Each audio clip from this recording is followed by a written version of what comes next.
What is going on, guys, and welcome back to episode number 3 of our Ultimate Team Adventure series here for NHL 17. So right away we're going to be hopping into this one. I'm working the 59th minute mark, and it's a little bit weird because the game officially isn't even out yet, so I'm not sure what players are going to go for. I'm just looking to see if I can find any cheap players, and the 59 minute mark is going to be really hard this year. You can actually see I missed out on a steal here. I hesitate to buy him for 3K. Someone already swiped it up, but there's no last price sold anymore, so it's gonna be hard to find players on the market because you're not gonna know what their last price sold was, and for people obviously putting players up, they're not gonna know either. So it's gonna be a lot harder to work the 59th minute mark this time around. I like that there's no last price sold. It makes it more unique, it makes it harder, but I just buy a lot of players here and decided to put them up for a little bit more than I bought them for. Even if it's like 200 or 300 profit, it's still profit, and profit is good.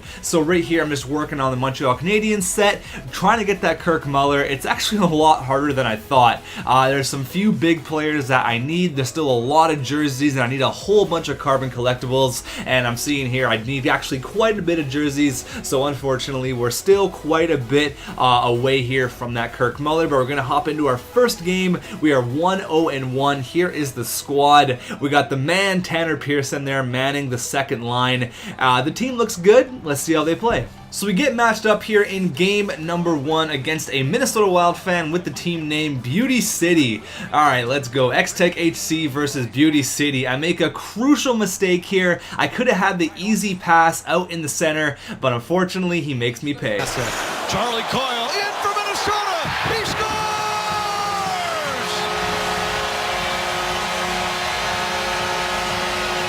Charlie Coyle with an absolute snipe. He nipped that one. He's going to give me a goal there. Thank you very much. Not going to come any easier for Paul Stastny. Rule number 1, never play the puck if you're a goalie. Just cover it, make the safe play. He's going to come in here with a little 2-on-1, little give and go, and Marcus Johansson finishes that one off with a beauty goal there, putting him up by 1. So I'm going to go ahead and I'm going to change the camera angle. I'm really not set on what camera angle I want to use yet, but I like both. So I'm just going to switch it up throughout the entire year. So hopefully that makes us play better, and that's not the case. He comes through here making it 3-1. Franz Nielsen, the newest Detroit Red Wing, he's going to make me pay there. 3-1. Mikko Koivu's going to get the clutch poke check. He's going to come in. He goes manual goalie, and again, just too easy. I don't know why people go manual goalie. 9 times out of 10, the player's going to make an easy move, and that puck is in the back of the net. So he's got 3 goals, and we got 2. The shots are tied up at 7 here, and this guy absolutely put the pressure on. I had nothing going in the second period. It was all Frederik Andersen. I was so lucky to come out of this period, still only down by 1. That man right here, Freddie Andersen, keeping me in it. You're going to see here the shots. I had 2 shots that entire period. He just put the pressure on. I couldn't do anything. I don't know what it was, but he definitely won that period. We start the third period off right with an unbelievable stretch pass. Radulov's going to do the rest. Now here's Radulov breaking in. He scores! Alex Radulov! Little dangle with the puck. Radulov ties up the game at 3. We're going to try to make it a 4-3 game, but Mikko Koivu misses the net by about 5 feet. 30 seconds left, and we get a opportunity of a lifetime. Jonas Brodin, what happened there? He shot the puck right at his pad. What an unbelievable save by Jake Allen, saving the game there. 30 seconds left. Oh my god, that was absolutely clutch. We're at 3-3 here, 20 seconds left. We're pouring on the pressure here, putting everything at Jake Allen. It's going to come right down to the wire with 2 seconds left. Ben Hutton going to get the shot, and guess who? Mr. Clutch, Tanner Pearson in front of the net with the goal, going to put us up by 1 with 2.8 left. Tanner Pearson has been such a hidden gem for me. He continues just to score at clutch times. He's absolutely unreal. Just try him out. He's so good. We get 1,100 coins there, and we improve to 2-0-1 on on this season already. So a pretty even game. Definitely could have went either way. Tanner Pearson, though, stole that one for us. That guy's clutch. And I admitted it. This guy messaged me, said, ouch, good game, love your videos. And I said, yeah, I did not deserve that one. Good game, man.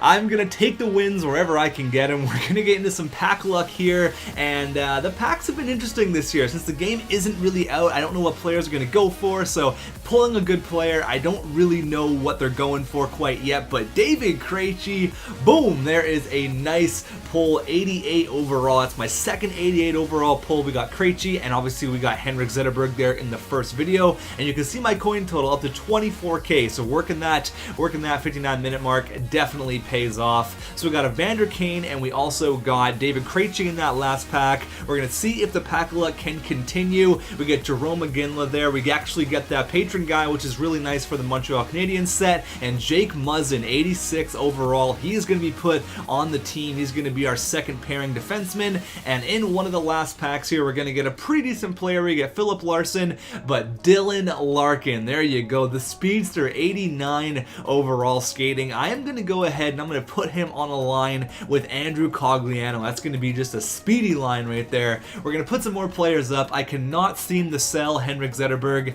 I had him up for 100k, 125k. Now I'm gonna cut it in half, put him up for 60. I just want the coins right now. So I'm gonna continually put players on the market here. You can see David Krejci, I'm gonna sauce him up. I'm gonna put him up for 30k. I feel like that's pretty decent for an 88 overall. I think he's gonna be one of the lower 88 overalls this year, but I can see here I'm gonna put that patron guy to the Montreal Canadiens collection, and I'm gonna add a few jerseys that I also pulled in some other random packs. So we're working on that Montreal Canadiens set. It's gonna get done one day. I have all those players up, but unfortunately none of them sell, and I'm gonna get rid of Alexander Radulov. He has the Dirty Dangler synergy, and it really didn't work with any other players that I was using. So insert Henrik Zetterberg. He didn't sell for 60k, so I'm like, you know what, screw it. I'm gonna go ahead and I'm gonna try him out. I'm gonna use him. You saw there I implemented Jake Muzzin onto the team, and we're gonna put Tyler Myers on our third pairing defenseman with Ben Hutton. So I'm gonna try out Henrik Zetterberg, have the offensive juggernaut now enabled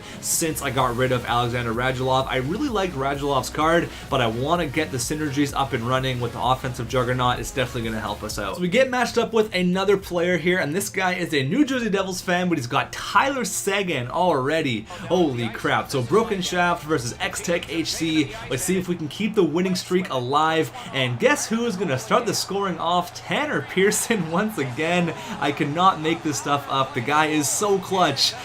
He's just an unreal card this year. He's going to be on my team for quite a while if he continues to produce the way he is right now, averaging a goal per game. And Jake Muzzin there gets his first point on the assist. Tyler Seguin in the box there. This guy took a lot of penalties, so I had a lot of power play time, and Henrik Zetterberg's going to speed past him, making me look stupid for not using this guy. He's going to get his first goal in his first game on a nice little goal there.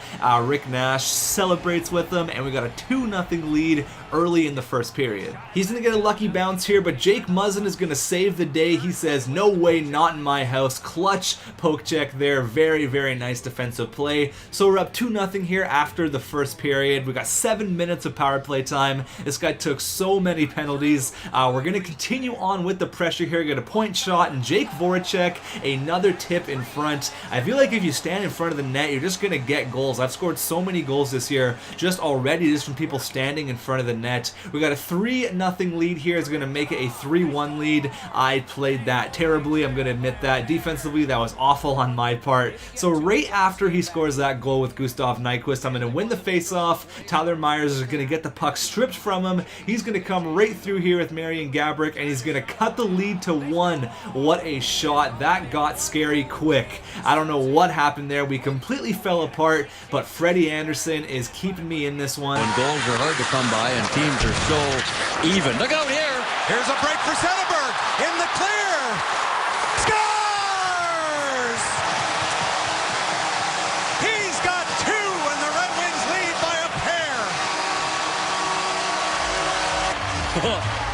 Oh my gosh.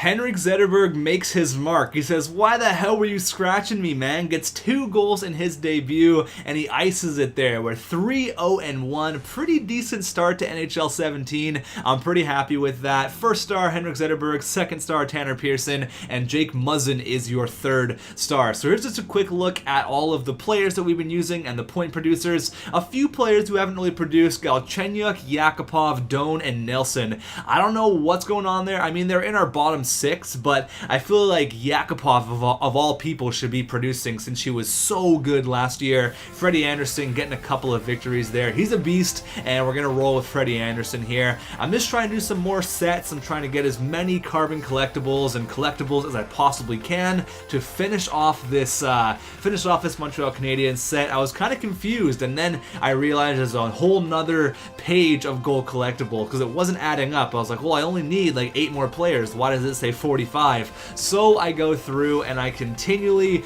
get these gold collectibles to trade them in for the carbon collectibles. It's a huge, giant process. It takes a long time, but we will eventually get this legend Kirk Muller, the hero Kirk Muller, and we'll eventually put him on the squad. He's going to be awesome. 94 overall. So we're up to 50K just from working the 59-minute mark there, buying cheap players, making a little bit of profit on them, and obviously that David Krejci definitely helps. There he is. They're 88 overall, sold for 30K. That is awesome. I bought a couple of Evander Kanes, and I bought a cheap James Neal there, and I flipped him for a pretty decent profit. You can see here all of the contracts and all the injuries. I gotta do some team management after this video is all over, but thank you guys for watching. I'll see you in the next video where you will be seeing the legend Robin Lehner from last year. We're gonna see if he can man the pipes and continue where he left off last year in Ultimate Team. One of the better goalies out there. But until then, guys, I'll see you in the next video. Thanks so much for watching. I'll see you guys later.